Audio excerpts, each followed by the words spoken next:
আসসালামু আলাইকুম। আজকে আমরা দেখব এক্সেলে একটি কলামের ডাটা আমরা কিভাবে অন্য কলামে ট্রান্সফার করতে পারি। সো এখানে ধরেন আমরা এই সেলটাকে মার্ক করলাম, এটাকে মার্ক করার পরে আমরা কি করব, অল্ট এ ই, হ্যাঁ এটাতে প্রেস করলাম। ঠিক আছে, তো এখানে দেখেন অল্ট এ ই প্রেস করার পরে এখানে আছে ডেলিমিটেডটাই থাকবে। আমরা নেক্সটে যাব। তারপর হচ্ছে এখানে অনেক কিছু মার্ক করা থাকতে পারে, আপনি আদারে মার্ক করবেন এবং এখানে কন্ট্রোল জে এটা প্রেস করবেন। কন্ট্রোল জে প্রেস করার পরে নেক্সটে যাবেন। দেখেন এখানে এটা দেখাচ্ছে আপনি কোথায় দিবেন এবং ডেস্টিনেশন কোথায়। দেখেন এই সেলে এটা থাকবে, এটা আপনার ডেস্টিনেশন এবং হচ্ছে দেখেন বাকিগুলো ট্রান্সফার হয়ে গেছে। এবং আপনি যদি ফিনিশে দিয়ে দেন এন্ড ওকে দিয়ে দেন, দেখেন ডাটা কিন্তু ট্রান্সফার হয়ে গিয়েছে। ঠিক আছে, এখন আমরা যদি এটাকে সম্পূর্ণটাকে মার্ক করি এবং এটাকে যদি আমরা ডাবল টাইম প্রেস করি, দেখেন এটা অর্গানাইজড হয়ে গেল। আমরা যদি এখানে মার্ক করে এটাতে ডাবল টাইম প্রেস করি, দেখেন এটা সবটা মার্ক হয়ে গেল, কারণ অর্গানাইজড হয়ে গেছে। দেখেন সেলটা হয়ে গেল।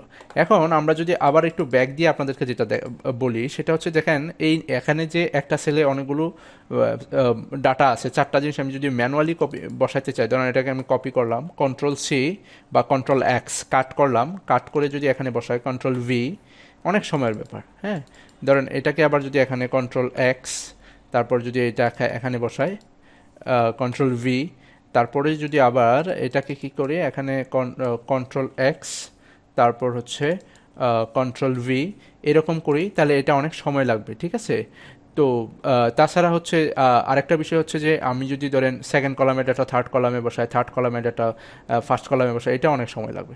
তো আমি এইটা করার থেকে ভালো, আপনার যদি শর্টকাটটা মনে না থাকে, প্রথম সেলটা মার্ক করবেন, কন্ট্রোল শিফট ডাউন অ্যারো সম্পূর্ণটা মার্ক করবেন, তারপর ডাটাতে যাবেন, এখানে দেখেন লেখা আছে text to columns, text to কলামে যাবেন, তারপর হচ্ছে ডেলিমিটেড, তারপর নেক্সট, তারপর আদারে যেটা বললাম এখানে কন্ট্রোল জে এখানে প্রেস করলেন, দেখেন এটা কিন্তু এখন সেপারেট হয়ে গেছে। হ্যাঁ, সেপারেট হয়ে যাওয়ার পরে দেখেন এখানে ডাটা নাই, তাই ডাটা দেখাচ্ছে না, আমি হয়তো ব্যাক দিই নেই। আর যাই হোক নেক্সটে দিই, দেখেন আর যেখানে ডাটা নাই সেখানে ফাঁকা থাকবে, বাকিগুলো ঠিকই তার মতো করে, যেমন এটাকে 2 ধরলো, এটাকে 3 ধরলো, এরকম করে দেখেন এই যে সেকেন্ড কলামে আসবে, এটা থার্ড কলামে আসবে। অ্যান্ড আমরা ফিনিশ দেই অ্যান্ড ওকে দেই, দেখেন ঠিকই অর্গানাইজড হয়ে গেছে। এখন আপনারা চাইলে পুরো শিটটাকে মার্ক করে এখানে ডাবল টাইম প্রেস করে দিলে দেখেন পুরো শিট অর্গানাইজড হয়ে গেল। অ্যান্ড আপনি চাইলে যদি কলাম করতে চান, চাক আমার কলাম করার দরকার নেই। আই থিঙ্ক এইভাবেই হচ্ছে আপনারা একটা শিটের ডাটা অন্য শিটে ট্রান্সফার করতে পারবেন। ধন্যবাদ সবাইকে।